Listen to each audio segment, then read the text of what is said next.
Hello and welcome to Catalan Connections. Today we'll talk about film, theatre and summer festivals with Andrew Tarbet. Hello Andrew. Hi. Welcome back. Thank you. Thanks for having me.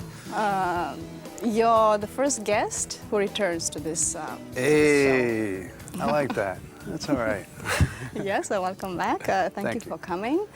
And the main reason why you came back is because you have a lot of new projects. And a lot of projects coming up as well. Yeah, there's a lot of stuff going on these days. Too much, possibly. But well, you're lucky, no?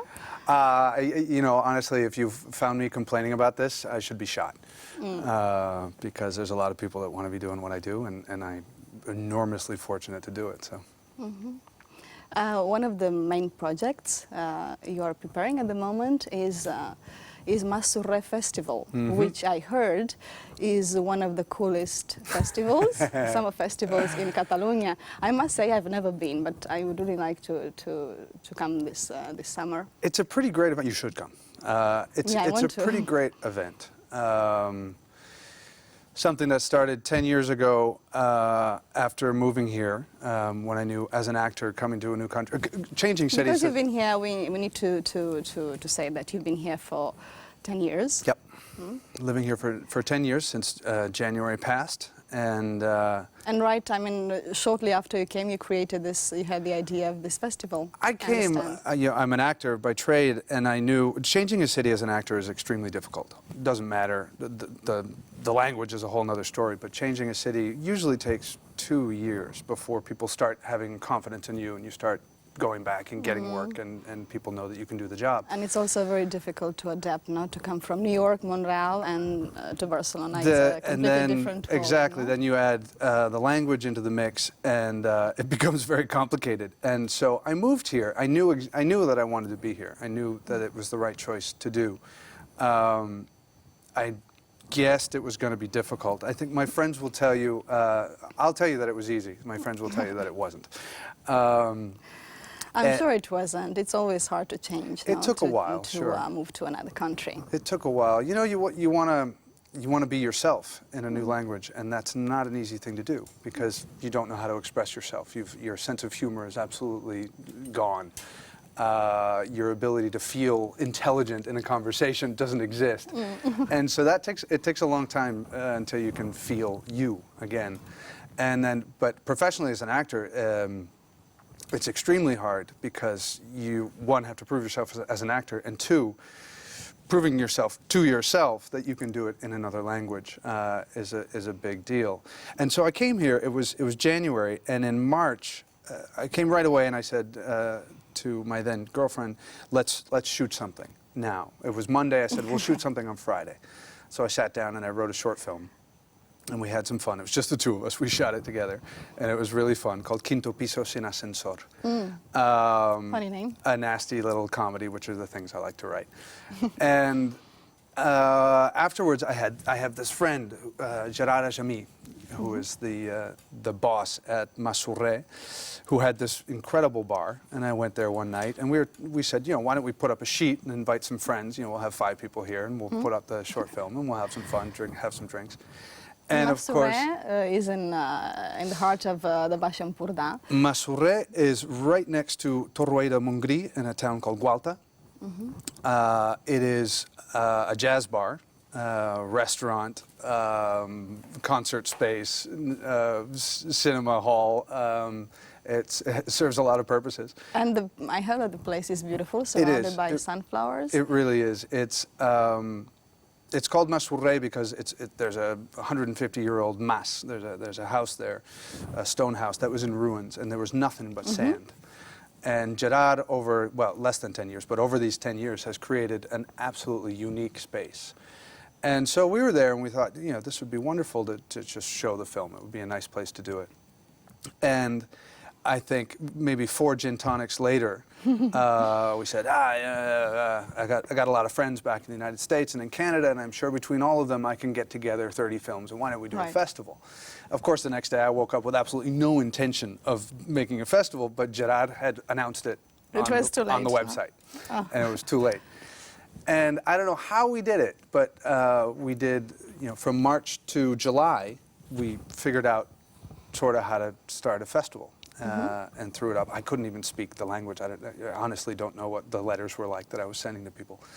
And it was great. It was a huge success. So you started with how many short films? I think the first year, I think we had something like 150 films that we saw, quite a and then lot, but for we a first programmed 35, I think, in the first year. And that hasn't changed a great deal. The number of films that are sent to us has increased a great deal. One year, I think I saw 700 to choose. Really? To choose 40. From all over the world? From all over the world, yeah. I thought from the beginning that it would be interesting. You know, there's a lot of places that you can see material from here. There's a lot of, there's money that supports, you know, Catalan film or Spanish film. And I thought, well, that's great, but why don't we do something different? Why don't we bring things that aren't so easy to see? And so, you know, I knew a bunch of people that were making, a bunch of native artists in Canada, First Nations filmmakers. And so I had this great access to material that who's going to see Inuit films, you know, films made by Indians from the north of Canada here in Spain. So what are you looking for when you when you select the short films? I mean, what do you want? Are you looking for diversity, variety, different languages, different styles, or I don't know, a little bit of everything, like comedies, drama? Absolutely. I think what we do and what we do well is put a little of everything and constantly change gears on people. So you can't settle in. You don't know what's going to come next.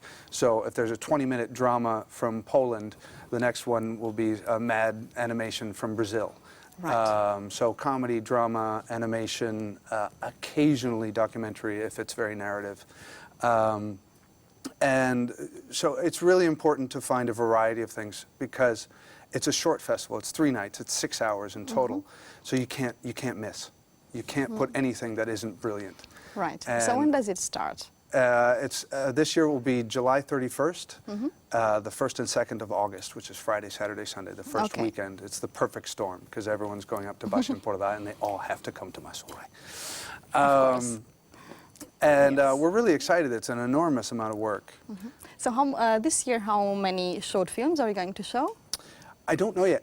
You don't know yet, of course, depends. Well, it depends on the duration you're still in the process of choosing them. And when are you going to have the final program? I mean, you're going to know all the films you're going to show. I would imagine in the beginning of July, right at the end of June, beginning of July, we'll publish on the Massurre website, which is massurre.cat, or on the Facebook page of the festival. And I'm smack in the middle of looking at all these films, and they're fantastic, and I'm terrified because some of them don't get in. You know, 700 to 60 is very easy. 60 to 30 films is extremely difficult because then you're just talking about films of enormous quality, and it hurts to say, you know, this film, which is brilliant, can't be in the festival. Right, I can imagine. You know, that's part of the part of the job. So tell me, are you going to give awards as you usually do every year? Yeah. What kind of awards? The best. The awards are given for best short film, best Catalan short film, best performance, and then the prize that I like most is the audience award. Because that really means, you know, what are people paying attention to? What has touched people? And I find that our audience is enormously surprising. You know, there's some films that I think, oh, this is going to win the public award. And then the sort of nasty, mean, and wonderful drama suddenly wins. And I think, well, that's wonderful. You know, we have a very faithful and very smart audience, which is nothing to laugh at because it's a plus for us because we know that we can push the envelope, we can risk. If you take care as a programmer that, you know, they're always going to get something a little bit easier to swallow, you can push on the next one. But you have to take care, you have to balance it out as much as possible. What about the jury? You had some really good, popular actors and, I mean, popular names in fantastic the acting people world. have come, Mario Gas, Emma Suarez, God, I'm not going to remember anyone right now. Frances Garrido, Andres Herrera, Candela Peña, Vicky Peña, the list, thanks to my wife, who is a well-known actress, from the beginning we were able to call people that might not have come to another festival that was starting in its first year. And that's and this year? This year, well, we've sent out our invitations. You don't know yet. To no. Okay. We're waiting. It's Okay, it's a tough time of later. year because it's just before vacations. People are either finishing Okay. work or dying to leave. So we've asked people, and if they say yes, it's going to be really exciting. Okay. Yeah. Looking forward to see Me who's who's coming this year. Me too. So Andrew, you have a special relationship with the Ampurda, right? Since the very beginning, because your wife, Laia Marul, she's from there. She is, yeah, from Baix and Ala Empordà. She's from Camallera and Canapost. So do you go there often?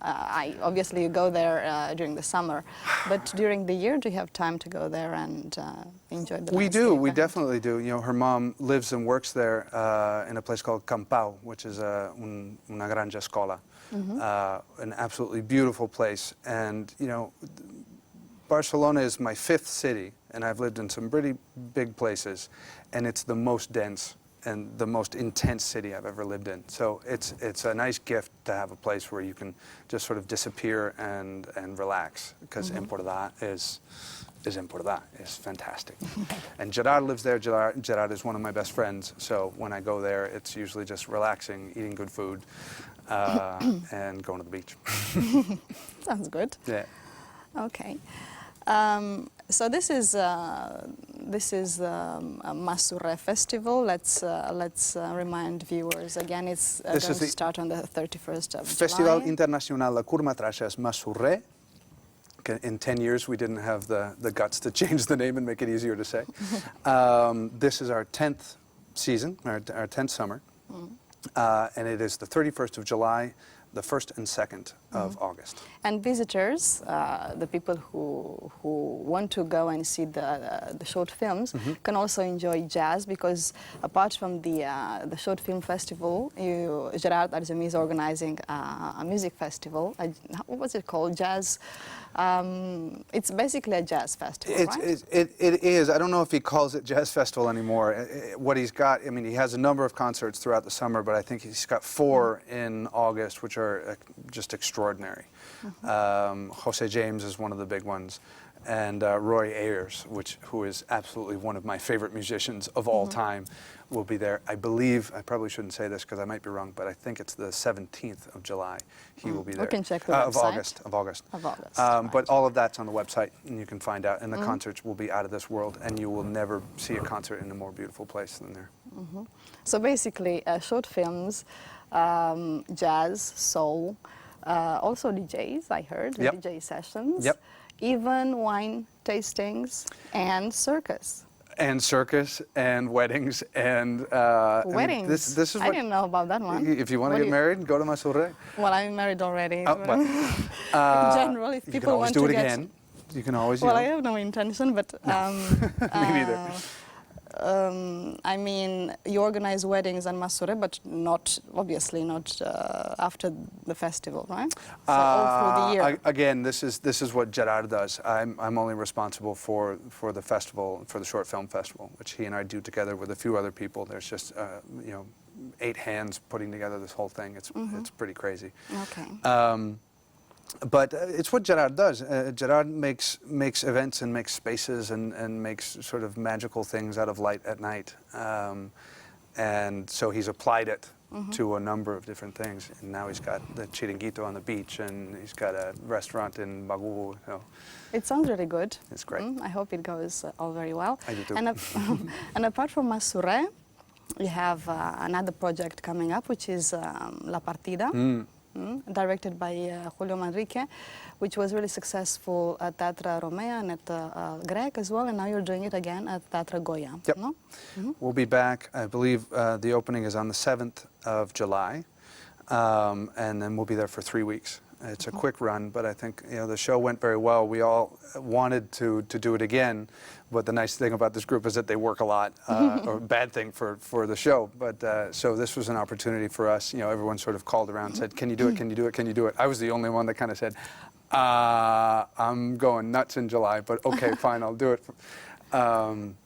No, the play is fantastic. I saw it temporada alta in autumn, and it was really good. And I personally liked it because it's very it's text based, Yeah. right? And I like text based Yeah. theater. It's a wonderful really good play. text. It's a first play by Patrick Marber, and I think it has a very young, angry spirit, which is great. And then you've got, I won't include myself, there's 6 of us, but there are 5 fantastic actors and me. That Julio is extremely good at bringing the best out of everybody. And I think he really did in this one. So it's like an attack of testosterone on stage between these 6 men rivaling for trying to find a better life around a poker table, which isn't Right. necessarily the best place to do that. So it's like a metaphor, just an excuse to reflect on friendship, on success, failure, And the family. relation- I think more than anything about family. It's about the fathers and relationship between sons. fathers and sons. And exactly. there's a story between one of the characters and 2 father figures, his father and then a sort of adopted father that comes with him, Okay. and how you relate to members of your family. And then how we play poker is just a clear metaphor for each person. You know, one is reckless and plays for luck. One holds all of his cards and never takes a chance. And so we see who they are as they play. Okay, so that's 3 weeks in July at, That's 3 weeks, yep. at Teatra Goya. And you've also finished shooting, just finished shooting a film with Carol Lopez, based on a play you did 3 years ago, Res no tornarase com abans. I'm glad you said it because I can't. Why not? I keep doing these plays that are impossible to say. Res no tornarà a ser com abans. Mira, I said it. But you did this play in Catalan, I right? did this play in Catalan, but So? every time somebody asks me what play you're in, you're like, oh, God. Okay. These things that happen with my tongue. We just finished last week, which was great. The 4 actors that did the play returned to make the film, which was a really nice experience because you're prepared in a way that you aren't usually. There's a lot of questions that you don't have to ask and that you can just start working and let it happen. Because whether you know it or not, it's all been done. You've got it all inside. It's a play about couples, the relationship. There are 2 couples, right? Yep. And it's a little bit about the crisis. A little bit about, I mean, like that. it's a the little 40s, midlife crisis. yeah, midlife crisis. And it's about people making or not making decisions about getting older and, you know, having these responsibilities that come with this age that we find ourselves in. It was made through a creative process, meaning we would show up, Carol would say, I think today we're going to do a scene about Thanksgiving. So, Andrew, you're in charge, tell us what Thanksgiving is, and then the 4 of us begin to improv. Right. And then she'll tweak it, we'll do it again, and then she'll go away, she'll write it and bring it back, and slowly she created a play. So a lot of improvisations, right? Everything came from improvisation. The film has new pieces, the things that weren't seen on stage. The stage was essentially 2 spaces that would become one house. Okay. So depending on who was talking and who was on stage at the time, it was their house or our house. Right. And we spoke about our children, and we spoke about exes, and we spoke about other people. And in the film, of course, they appear. What about your character? My character we're all named by our own names. Andrew is somebody who's enormously satisfied with his life and thinks very little about anything other than what he wants. Right. So he has no interest in consequences at all, which of course doesn't help the people around him very much. And so I guess he's suffering a little bit from a Peter Pan syndrome. He doesn't want to grow up. Doesn't want to grow up, and he won't make those decisions that his wife is waiting for. Right. He can't make those decisions because he's just not ready or never will want to. And of course, this creates the dramatic conflict between those 2 characters. And then there's other things that go on, which I probably shouldn't say until you see it. Exactly. So when can we see the film and where? I don't know. This is a production by Focus and TV3. And so, you know, when TV3 decides that it'll be on, I imagine in the fall, but I couldn't possibly guess. All right.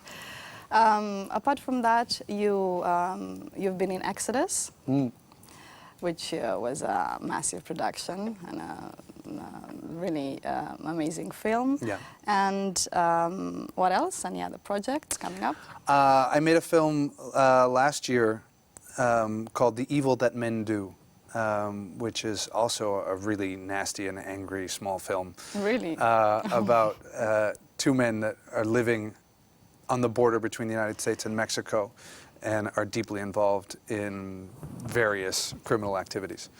So you were a bad guy? I was a bad guy. Well, I was a nice bad guy, but I was a bad guy. By circumstance, I was a bad guy. We shot that last summer, and it was great. Again, I like small. Exodus was amazing.